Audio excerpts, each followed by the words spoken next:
Guys, check out my new to me BMW M4. I said in my last video that I was trying to get a C706, and I definitely did try. There were 3 different C706s live at auction on the same day, and I did not win a single one. On top of the fact, I've been looking all over Facebook to try and find a good example of a C706 that I can pick up in a manual transmission, and there just simply is not a single one that fits what I'm looking for. So yeah, in the meantime, I decided to not sit on my hands forever and pick up this BMW M4 as a project car. An M4 has always been a car I really wanted to try out, so I'm really excited to get to work on this thing, get it started, and drive it around. So just a little bit of context about it. I bought this car for $22,000 and it does not start right now. I know that sounds crazy, but it just had a new motor swapped in. The motor has 40,000 miles on it. Basically, everything under the hood is brand new. New starter, new alternator, new wiring, harnesses, everything. I'm not exactly sure what happened to it, but the ECU is fried.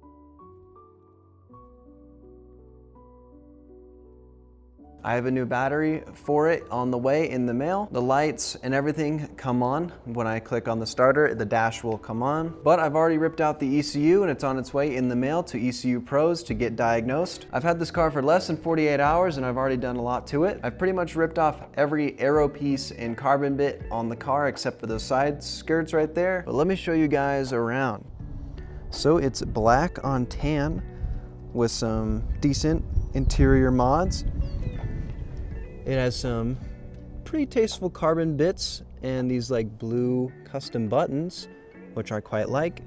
The steering wheel has a little bit of wear, so I might end up changing that out. But one thing that surprised me is it actually has red dials, which actually are pretty cool. I'm really liking that. Other than that, the interior is in really good condition. It's a little bit dirty because I've had the window down, and so I definitely need to clean that up when I get her started. But yeah, she has some pretty tasteful carbon bits, carbon handbrake, very nice seats, a little bit of wear on the door card right here, and it looks like there might be a little bit of wear, like normal wear on the seats.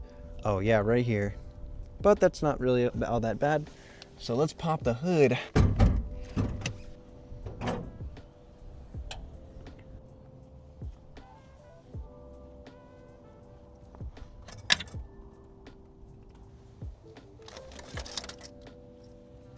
So right now I have the intake manifold off and all the wiring undone because I had to rip the ECU out, but that's what the inside of a BMW M4's engine bay looks like. So in the engine bay, it also has some pretty tasteful mods, but it has these upgraded charge pipes, these solid pieces. They're not plastic. I'm not sure what this is made of, but it's pretty hefty. Has these aftermarket intakes, this carbon strut bar, which I quite like. Some more carbon intakes and charge pipes, but other than that, this thing is pretty much stock. Oh yeah, it also has down pipes and mid pipes on it, and I believe it has a stage 1 tune, so it takes advantage of the mods it has, but it's pretty tame build, only very slight bolt-ons. But yeah, she is in very good shape. Almost 0 scratches on her. I've already removed most of the stickers and stuff that came in it, which I'll throw up on screen. It definitely needs some new tires for sure as well, but there's no curb rash or anything on the rims, and it even has paint protective film on the rear fenders right here, which is quite a nice touch. So yeah, cosmetically and mechanically, she's in very good shape. She just doesn't start. But like I said, the ECU is out getting fixed right now, so as soon as that is fixed, I'll slap it back in there, reinstall the manifold, and she should start right up. I'm super excited because the exhaust system is, you know, somewhat custom. It has the mid pipes and down pipes, so I'm excited to hear what it actually sounds like. It's definitely not going to be as loud as my Corvette, but I'm hoping it sounds really good. Basically what I've been working on all day is getting off the carbon bit, so I need to get this goo off. Took off the wing because I wasn't a really big fan of it, but yeah, I need to get the goo off. Definitely needs to be re-tinted, so that's not going to be too bad. I'm going to take off this, like, I'm not even sure what this is supposed to be, like a secondary spoiler. I really hate that. It's something you would see on like a V6 Camaro or Mustang or something. The carbon roof is not in the best condition.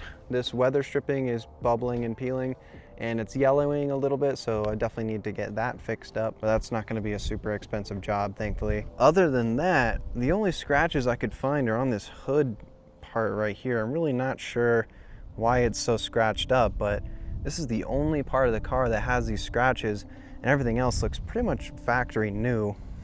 What definitely could have happened is during the engine swap process, they took off the hood and just mistreated it maybe slightly. It got scratched on the ground or something. Another thing that I still need to do is I'm going to be removing these 3M taped carbon bits on. Not a huge fan at all, and it doesn't really fit all that nicely. So yeah, I'm going to be taking that off for sure. One thing I'm not a huge fan of, but I think I might leave on, is these like carbon eyelid pieces. So these are actually tinted very, very slightly. It's hard to tell. It's maybe like a 70%. So I'm probably gonna have the tint film taken off, and then these eyelids. I'm not the biggest fan of it for sure. But other than that, she is very mechanically sorted. You can take a peep inside the engine right in there. All these wires, it's a little dusty on the bottom end, but all these wires are in very good condition. It only took me about 3 hours to get the ECU out because all the wiring and stuff is pretty much brand new. A lot of these hoses and stuff are new as well.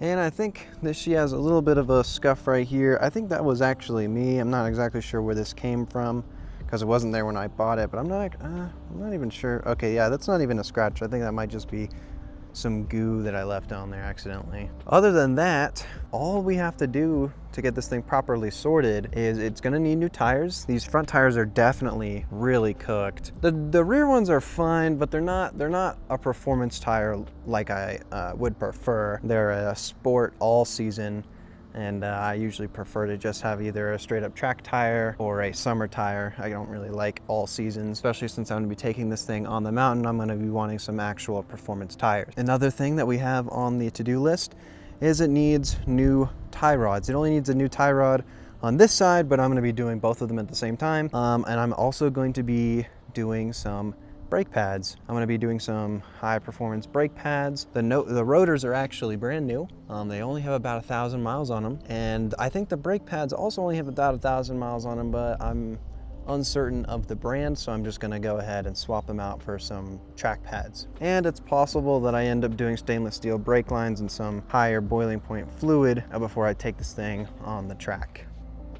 Another thing that she has is these carbon fiber diffuser pieces. I'm not the biggest fan, but I think I'm gonna leave them because they seem to be pretty new. And for some reason, this exhaust tip is a little wonky, so gonna have to sort that as well. But yeah, other than the cosmetic stuff, mechanically, she does not have a lot of stuff to do to get it properly sorted. So I'm very, very pleased with the deal I got and the example I ended up picking up. So yeah, other than the tie rods and tires and the cosmetic pieces, this car is in fantastic shape, and I just need to get the ECU back from ECU Pro, and I'll slap it in, and then of course I'm gonna be recording it starting for the first time. I'm super excited because basically as soon as I get it started, I'm taking it to the tire shop, and then we're gonna take it on a test drive through the mountains. So it is a dual clutch transmission. I would have preferred to have found a manual one, but I just couldn't pass up on this deal. And truthfully, if the transmission is good enough, you don't really need the manual sometimes. So I'm definitely excited to try out a dual clutch for the very first time because I've heard it's on par with some supercars. So if it's really that good, I don't really see a need to sell it off and pick up a manual transmission one before I end up getting the C7 Z06. But yeah, other than that, I am gonna be taking the car to the track on the 28th, and hopefully I can get her ready by then. So I just need to change out the fluids. Obviously oil change and coolant change is mostly what's on the agenda right now. Get the tie rods sorted and fresh tires, and she should be ready for the track. I'm not gonna be doing any suspension mods or anything. It is an M Sport, so they're built for the track, right? It should be a pretty sorted car already. But yeah, guys, I just wanted to share my new car, so stay tuned if you want to see me fix up this M4 and get her started.